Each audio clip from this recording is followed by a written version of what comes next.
आज वजीर आजम नरेंद्र मोदी की 71वीं सालगिरह है। इस मौके पर बीजेपी आज से अगले 20 दिनों के लिए खिदमत और लगन मुहिम चलाने जा रहे हैं। दूसरी तरफ यूथ कांग्रेस एहतजाज के तौर पर यौम बेरोजगारी मनाएगी। जराये के मुताबिक पीएम मोदी की सालगिरह के मौके पर हुकूमत की जानिब से 2 करोड़ लोगों को पोलियो के कतरे पिलाने का हदफ भी मुकर्रर किया गया है। पीएम मोदी की अवामी खिदमत की 2 दहाइयां 7 अक्टूबर को मुकम्मल हो रही हैं। नरेंद्र मोदी ने 7 अक्टूबर 2001 को पहली बार गुजरात के वजीर आला के तौर पर हलफ लिया था। उसके बाद से पीएम मोदी मुसलसल आईनी ओहदे पर कायम है।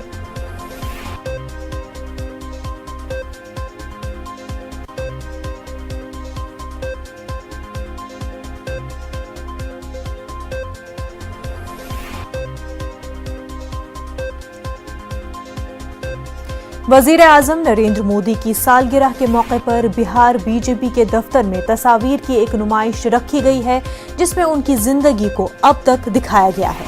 बचपन में चाय बेचने से लेकर जवानी में पहाड़ों पर जाने तक और गुजरात के सीएम से लेकर मुल्क के वजीर आजम से लेकर सब कुछ तस्वीर में दिखाया गया है। प्रधानमंत्री नरेंद्र मोदी के 17 सितंबर के जन्मदिन के मौके पर बिहार बीजेपी में बहुत जबरदस्त तैयारी है और एक बीजेपी दफ्तर के अंदर एक कमरा है जहां पे एक एग्जीबिशन लगाया गया है जो नरेंद्र मोदी से जुड़ी हुई हर कहानी तस्वीरों के माध्यम से दर्शाई गई है। देखिए, स्टार्ट यहां से होता है मोदी कहानी भारत माता के सच्चे सपूत की और प्रधानमंत्री नरेंद्र मोदी की तस्वीर, और उसके बाद शुरू होता है कि बचपन में कैसे उन्होंने स्ट्रगल किया था, क्या कुछ तैयारी थी। हमारे साथ अमृता जी हैं जो तमाम बातों को बताते भी जाएंगे। अमृता जी, ये क्या है, किस तरीके से एग्जीबिशन और क्या आपने दिखाया है इसको एक आर्ट गैलरी बनाया गया है जिसमें 99 पोस्टर्स फोटोज के द्वारा प्रधानमंत्री जी की विभिन्न सोच, उनके बचपन को दर्शाया गया है। जैसे कि आप देख सकते हैं कि इसमें उनकी माँ कैसे चूल्हे पे खाना बना रही थी, और जब मोदी जी बहुत छोटे थे उस समय वो मंदिर पर तिरंगा ध्वज लहराने गए थे और वहीं पे मगरमच्छ का बच्चा था जिसको घर पे लेके आ गए थे कि वो बच्चा है तो कैसे छोड़े, उनकी माँ वापस लौटाई। यहाँ उन्होंने उस समय छुआछूत और भेदभाव के खिलाफ में एक नाटक किया था। तो उनकी सोच शुरू से वैसी थी कि छुआछूत को मिटाना और उसको ऐसे करना। ये चाय वाला, और ये वो है जब वो सैनिकों को, जो भी सैनिक आते थे उनके मन में ऐसा होता था कि वो उसको मुफ्त में उनको चाय पिलाए। ये माँ खाना बना रही है तो सबको खाना खिला रहे, ऐसे करके बड़े हुए पढ़ के, और उसके बाद वो देश सेवा की शुरुआत किए। वो हिमालय गए, हिमालय में बहुत दिनों तक उन्होंने तपस्या की यहाँ, और बहुत दिनों उसी समय वो संघ में भी थे। और इधर आप देख सकते हैं कि उन्होंने देश की सेवा जब शुरू की थी उस विषय पे किया हुआ है। कला के प्रति भी पुस्तक प्रकाशन में उनकी कुछ तस्वीरें हैं, और उसके साथ साथ उसके बाद जब वो अब इनका कर्म का शुरू हुआ भाव, जब वो गुजरात मॉडल और परिष्कार परिवर्तन और परिश्रम, जब वहाँ उन्होंने कैसे डिफरेंट वे में शुरू किया, ग्लोबल विजन दिया, कृषि क्षेत्र में किया। तो ये गुजरात में जब वो मुख्यमंत्री होते थे तब उन्होंने इन सब की शुरुआत की थी। पावरफुल सीएम बने और वहाँ पे 1800 गाँव में ज्योतिग्राम के तहत बिजली पहुँचाई उन्होंने। फिर बेटियों पर हमेशा उन्होंने ध्यान दिया, जैसे आज भी दे रहे हैं। और ये तस्वीर जब उन्होंने प्रधानमंत्री के पद सबसे पहले जी बिल्कुल। देखिए, बहुत अच्छा कलेक्शन है और प्रधानमंत्री से जुड़ी हुई तमाम तस्वीरों को दिखाया गया। जैसे देखिए, सेना के लोगों को मिठाई खिला रहे हैं और जब बॉर्डर पे वो पहुंचे थे, तो ऐसी कई तस्वीरें हैं। इससे कनेक्ट कर सकते हैं कि जब वो बचपन में भी सेना को, जब चाय के दुकान में थे तो स्टेशन पे चाय पिलाते थे, और यहाँ भी सेना स्वच्छता अभियान से जुड़ के उन्होंने काम किया। गरीबों के प्रति जो उनकी सोच है, मतलब एक आधुनिक भारत के जो निर्माता कह सकते हैं। जो हमारा हिंदुस्तान में हम सब सोचते हैं कि हमारा हिंदुस्तान ऐसा होना चाहिए था, वैसे से पंखों को उड़ान दी है, देशवासियों के पंखों को प्रधानमंत्री जी ने। प्रधानमंत्री नरेंद्र मोदी ने बड़े बड़े नेताओं के साथ मुलाकात की और कई बड़े फैसले किए, उसे भी तस्वीरों के माध्यम से दर्शाया गया है। जो ग्लोबल लीडर के बारे में, प्रधानमंत्री के बारे में बताया जाता है, तो पूरी तस्वीर है, यानी कि तस्वीरों के माध्यम से प्रधानमंत्री जी तलाक की तीन मुद्दे पर भी जी जो मुस्लिम महिलाओं से बातचीत कर रहे हैं प्रधानमंत्री नरेंद्र मोदी 1970 जब हटा था। तीन तलाक में तो देखिए बिल्कुल साफ है सारे पहलुओं को तो बिल्कुल तस्वीरों के माध्यम से प्रधानमंत्री नरेंद्र मोदी की तमाम अब तक के सफर की तस्वीर इस एग्जीबिशन के माध्यम से दिखाया गया है। कैमरामैन मनीष जुनेजा के साथ आनंद अमृतराज, न्यूज 18 नेटवर्क, पटना। वजीर आजम नरेंद्र मोदी की 71वीं सालगिरह आज है और पूरे मुल्क में ही इस मौके पर कई तरह की मुहिम प्रोग्राम का इनकाद किया जा रहा है। वहीं कांग्रेस भी जो है यौम बेरोजगारी के तौर पर मुल्क में इस दिन को मना रही है। शंकर हमारे नुमाइंदे इस वक्त हमारे साथ जुड़ चुके हैं। शंकर, वज़ीर आज़म की सालगिरह आज है और इस हवाले से बीजेपी तो हर रियासत में मुहिम चला ही रही है। मजीद इसके अलावा भी जो वज़ीर आज़म के मद्दाह है, जो उनके चाहने वाले हैं, वो भी काफ़ी खुशियां आज के दिन पर मना रहे हैं।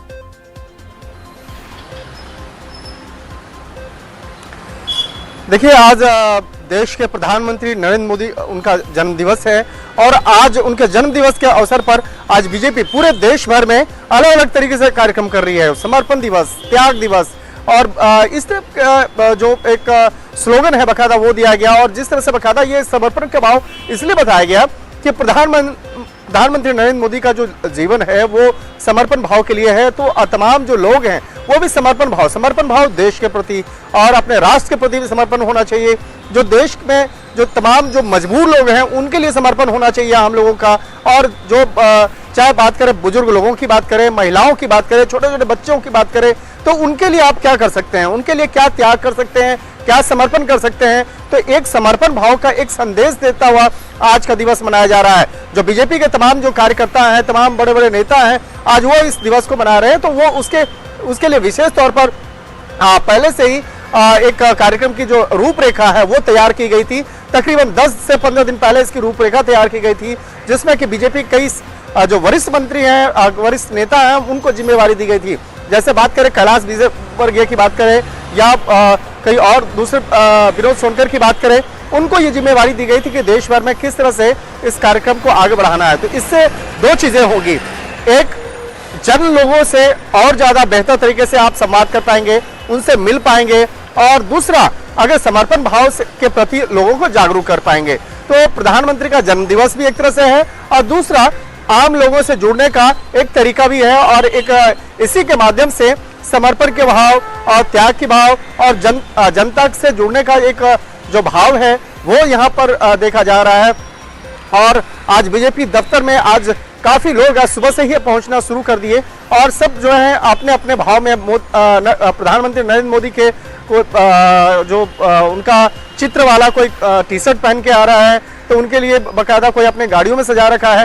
तो एक तरह से कहा जा सकता है कि आज सुबह से ही जो काफी ट्रैफिक जाम का भी सामना करना पड़ रहा है लोगों को, क्योंकि आज ITO से लेकर जो बीजेपी मुख्यालय है वहां पर काफी लोग वहां पे पहुंच रहे हैं। लेकिन यहाँ पर पहले से ही इस मामले में बीजेपी के वरिष्ठ नेताओं ने कहा कि यहाँ पर कोई पार्टी और ज्यादा उल्लास मनाने की जरूरत नहीं है, बल्कि जाइए, आप लोग जाइए और लोगों से मिलिए, जन कल्याण कीजिए, बुजुर्गों से मिलिए, बुजुर्गों के लिए काम करिए और इसके साथ ही छोटे छोटे बच्चों के लिए आप क्या कर सकते हैं, अनाथ आश्रम में क्या कर सकते हैं, वृद्धाश्रम के लिए क्या कर सकते हैं, जो मरीज लोग हैं उनके लिए आप क्या कर सकते हैं।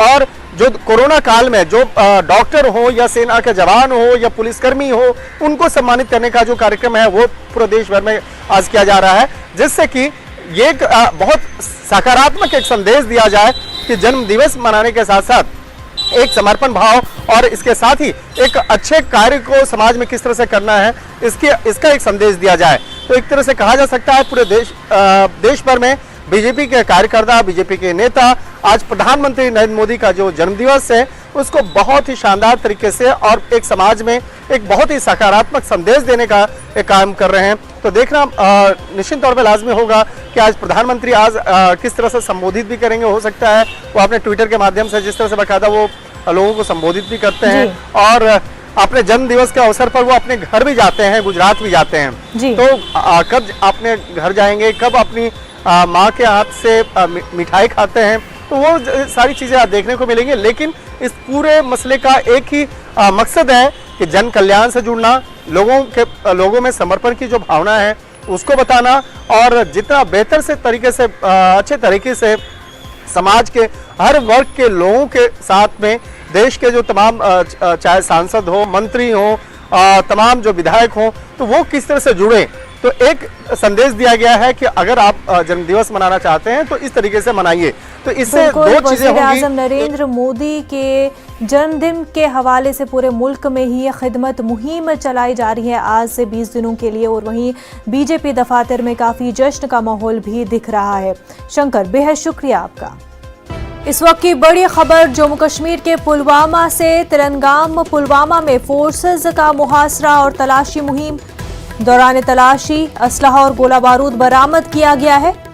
पाकिस्तानी और चीनी साख्ता 4 पिस्तौल बरामद किए गए हैं। 8 मैगजीन बरामद हुए हैं। 9 mm की 60 गोलियां, 7 mm की 51 गोलियां बरामद की गई हैं। इस वक्त की बड़ी खबर आपको जम्मू कश्मीर के पुलवामा से बता रहे हैं। तेलंगाना पुलवामा में फोर्सेज का मुहासरा और तलाशी मुहिम, और इस दौरान असलहा और गोला बारूद बरामद किया गया है। आपको बता दें कि पाकिस्तानी और चीनी साख्ता 4 पिस्तौल बरामद किए गए हैं। वहीं 8 मैगजीन बरामद हुई हैं। 9 mm की 60 गोलियां, वहीं 7 mm की 51 गोलियां बरामद की गई हैं। आगे बढ़ते हैं। संदीप कुमार नामी मुलजिम को पाकिस्तान की खुफिया एजेंसी ISI के लिए जासूसी करने पर गिरफ्तार किया गया है। मुलजिम संदीप कुमार को राजस्थान से गिरफ्तार किया गया है। राजस्थान से रियासती खुफिया एजेंसी और मिलिट्री इंटेलिजेंस की टीम ने मुश्तरका कार्रवाई करते हुए मुलजिम को गिरफ्तार किया है। गिरफ्तारी के बाद मुलजिम संदीप से तफसीली पूछताछ की जा रही है। बताया जा रहा है कि राजस्थान में आर्मी कैंप के अंदर पाकिस्तान की खुफिया एजेंसी ने संदीप कुमार से जासूसी कराई थी। मिलिट्री इंटेलिजेंस के मुताबिक मुलजिम संदीप के मोबाइल फोन से कई अहम जानकारी और इनपुट्स दस्तयाब हुए हैं, जिसको बेहतर तरीके से खंगाला जा रहा है।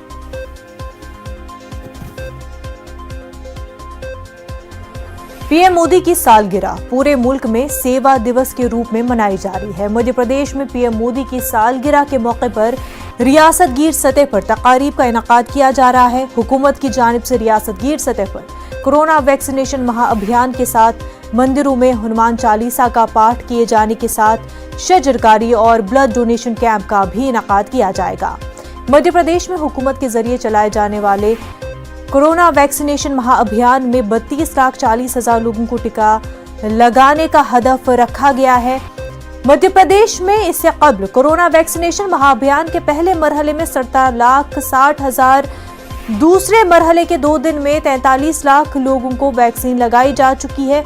हुकूमत ने राजधानी भोपाल समेत सीहोर, शहडोल और हरदा में पहले डोज को 100% मुकम्मल करने का हदफ रखा है। वजीर खजाना निर्मला सीतारमण की सदारत में जीएसटी काउंसिल की 45वीं मीटिंग आज लखनऊ में है। पेट्रोल और डीजल को जीएसटी के दायरे में लाने समेत दीगर मुद्दों पर इस मीटिंग में गौर-व-ख़ौज़ किया जाएगा। मीटिंग 11 बजे शुरू होगी। इसमें रियासतों और मरकज के जेर इंतजाम इलाकों के वज़राए खजाना के साथ साथ मरकजी वजीर ममलिकत बराए खजाना पंकज चौधरी और वजारत खजाना के आला अफसरान भी मौजूद रहेंगे। हमारे नुमाइंदे शबाब इस वक्त हमारे साथ जुड़ चुके हैं। लखनऊ में आज वजीर खजाना निर्मला सीतारमण की मीटिंग होने जा रही है जीएसटी के हवाले से। बिल्कुल, देखिए इस मीटिंग के लिए निर्मला सीतारमण लखनऊ पहुंच चुकी हैं और लखनऊ पहुंचने के साथ ही सबसे पहले एयरपोर्ट से निकलने के बाद उन्होंने उत्तर प्रदेश के मुख्यमंत्री योगी आदित्यनाथ से उनके घर पर 5 कालिदास मार्ग पर सरकारी आवास पर मुलाकात की है।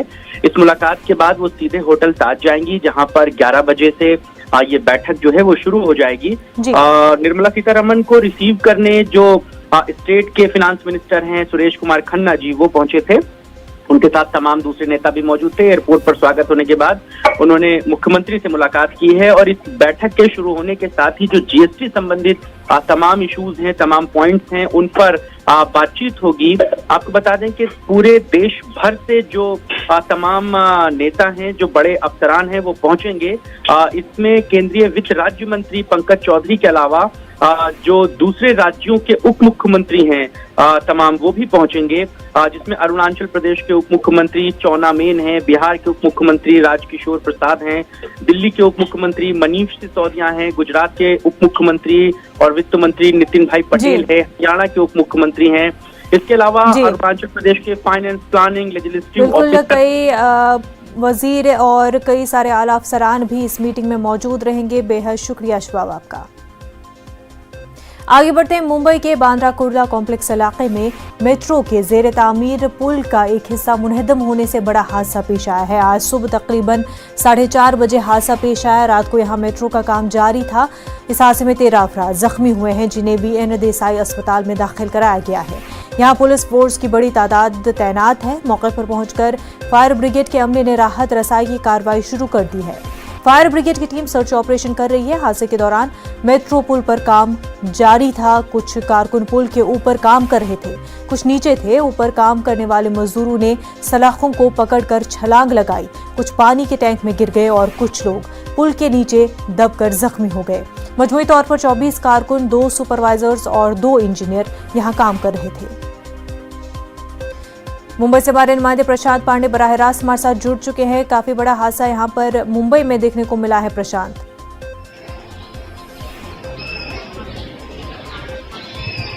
जी बिल्कुल, देखिए ये जो हादसा हुआ है इसके पीछे क्या वजह है, इसकी जांच जो है MMRDA की तरफ से किया जा रहा है, क्योंकि ये ब्रिज जो है MMRDA के अंदर आता है। MMRDA के कमिश्नर अभी कुछ मिनट पहले ही मीडिया से बात किए। उन्होंने साफ तौर पर कहा कि साल 2022 में इस ब्रिज का पूरा काम खत्म होना था, लेकिन इस हादसे के बाद एक बार से फिर से रिव्यू किया जाएगा। यानी अब जो टारगेट था, इनका जो समय पीरियड था वो आगे बढ़ाया जाएगा, यानी 2022 तक ये काम पूरा नहीं होगा। उन्होंने कहा कि उसमें समय जाएगा। लेकिन ये हादसा कैसे हुआ, इसके पीछे की क्या मुख्य वजह है, ये ज़रूर जांच में सामने लाया जाएगा MMRDA कमिश्नर के मुताबिक, और फिर से पूरे ब्रिज का रिव्यू किया जाएगा। मैं आपको बता दूं कि 14 में जो 13 लोग हैं वो माइनर इंजर्ड थे, उन्हें जो है डिस्चार्ज कर दिया गया है अस्पताल से। एक मजदूर है जिसके सर में ज़्यादा चोट आई थी, उसे ऑब्जर्वेशन में रखा गया है और उसका जो इलाज है मुंबई के अस्पताल में किया जा रहा है। कुल मिलाकर देखा जाए कि अब MMRDA की जिम्मेदारी ये बन जाती है कि इस ब्रिज में ये जो हादसा है, हालांकि 14 लोग घायल जरूर हुए थे, लेकिन किसी को बहुत ज़्यादा चोट नहीं लगी। लेकिन अगर इस ब्रिज के नीचे कई लोग होते, क्योंकि इस साइड पे जो है 24 मजदूर काम करते हैं, 2 सुपरवाइजर काम करते हैं, 2 इंजीनियर काम करते हैं। अगर ब्रिज के नीचे होते और ब्रिज का बड़ा हिस्सा गिरता तो बड़ा हादसा हो सकता था। तो ऐसे में MMRDA की जिम्मेदारी था, इस पर जो है कार्रवाई होनी चाहिए। प्रशांत पांडे, बेहद शुक्रिया। आगे बढ़ते हैं। उत्तर प्रदेश में मूसलाधार से बारिश मामूलात जिंदगी काफी दरहम बरहम हो गई है। बारिश और उससे जुड़े वाकयात में कई अफराद भी हलाक हुए हैं। लखनऊ समेत तमाम अजला में मूसलाधार बारिश से आम जिंदगी बुरी तरह मुतासर हुई है। सड़कों और नशीबी इलाके ज़ेराब आ गए हैं। महकमा मौसमियात ने मजीद बारिश की पेशेंगोई की है। रियासत में स्कूल, कॉलेज और यूनिवर्सिटियां 2 दिनों तक बंद रहेंगी। ताहम 18 सितंबर से होने वाले यूपी बोर्ड के इम्तहानात मुकर्ररा वक्त से होंगे। वज़ीर-ए-आला योगी आदित्यनाथ बारिश से हुई तबाहकारियों का जायजा लिया। उन्होंने अफसरान को मुतासर इलाकों का दौरा करने और राहत और इमदादी काम में तेजी लाने की हिदायत दी है। लखनऊ से हमारे नुमाइंदे तारिक कमर हमारे साथ जुड़ चुके हैं। बारिश से लोगों को काफी दिक्कतों का सामना। तारिक, हाँ देखिए, जैसे कि आपने बताया कि जो निज़ाम जिंदगी है मुकम्मल तौर पर कल से गरम बरम नजर आया, और बारिश कल सुबह से 4 बजे से शुरू हुई तो रात तक बिल्कुल मुसलसल होती रही, और जिसकी वजह से लोग घरों में कैद भी रहे जी। और जो लोग बाहर निकले उन्हें खासी दुश्वारियों का सामना करना पड़ा। कुछ इलाकों में पेड़ भी गिरे, कुछ आसपास कुर्ब जवार के देहात से मकानात गिरने की खबरें भी आई। रहा यही कि 3 दिन का रेड अलर्ट जारी कर दिया गया है। आज स्कूल बंद कर दिए गए हैं बच्चों के लिए, कल भी स्कूल में छुट्टी रहेगी। तो ये पूरे मामलात जो हैं जिंदगी के, वो जाहिर है कि दरहम बरहम हुए हैं। बिल्कुल, तेज बारिश की वजह से लोगों की जिंदगी जो है दरहम बरहम हो चुकी है। वज़ीर-ए-आला ने इन तमाम तर सूरत हाल का जायजा लिया है। तारिक कमर, बेहद शुक्रिया आपका। आज की ताज़ा खबर में फिलहाल इतना ही। हमें दीजिए इजाजत। आदाब।